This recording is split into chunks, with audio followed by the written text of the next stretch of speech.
It's coming around to 20 to 8. Quick internet access has revolutionised the way lots of things are done here in Lancashire. It allows more of us to work from home. And if you've got children, you'll know lots of the homework is now done online.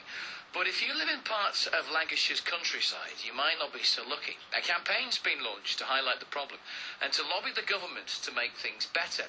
Tim Padfield's been to see one family who say the digital revolution has missed them out. Well, I'm with Ted and Mandy Lester at their home in Lowgill near Bentham. Ted's an IT manager for an international company. Mandy's studying for a degree at the University of Central Lancashire. Ted, first, you could work from home, but you can't, can you?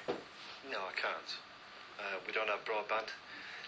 So I rent an office in the local village to be able to work. The company has a head office in San Francisco and a development arm in Israel, but the rest of the company all work from home. The entire company does it. We communicate through voice over IP, through the broadband. We WebEx into clients. Everything we do requires broadband. And I can't do that from here. So in order to be able to work, I've rented an office at the local village and I use that. So what do you think about that situation? Well, we're constantly being told that we have access to broadband, and that's just clearly not true. I'd love to be able to work from here, but I just can't. Mandy, you've just literally joined us from college. Why were you so late?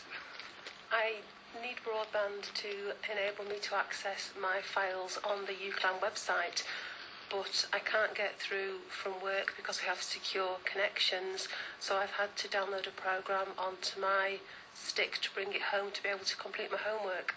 Is that sort of problem a common one for you? It is, because that's the way I would correspond with my tutors. They send me feedback, etc., and I can't get it instantly, so I can't update my work. Do people understand it when you say you haven't got broadband? No, not at all.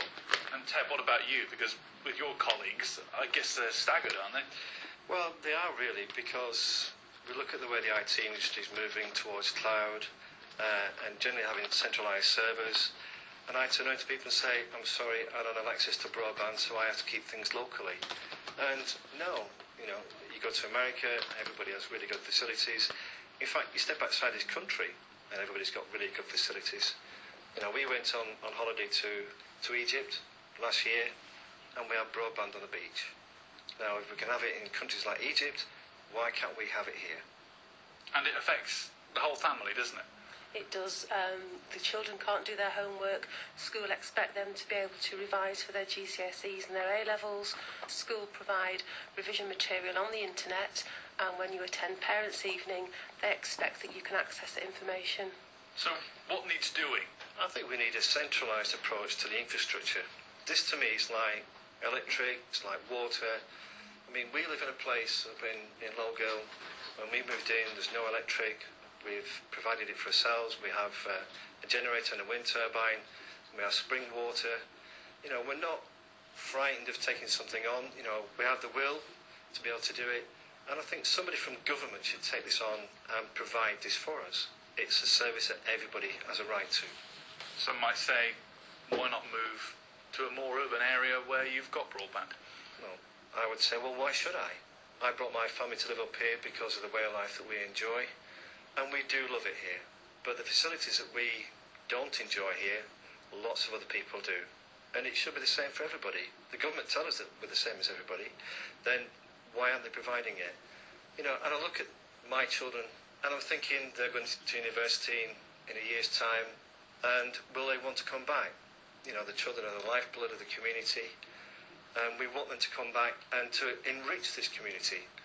But will they want to do that?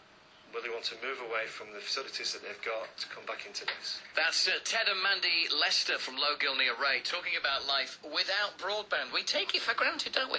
Later in the programme, we're going to be speaking to a government minister responsible for broadband just over half an hour's time. At 8:20, he's going to be with you and me, and we'll see if he can offer you or maybe them any hope. If you're without broadband, if you can get a signal, then text me.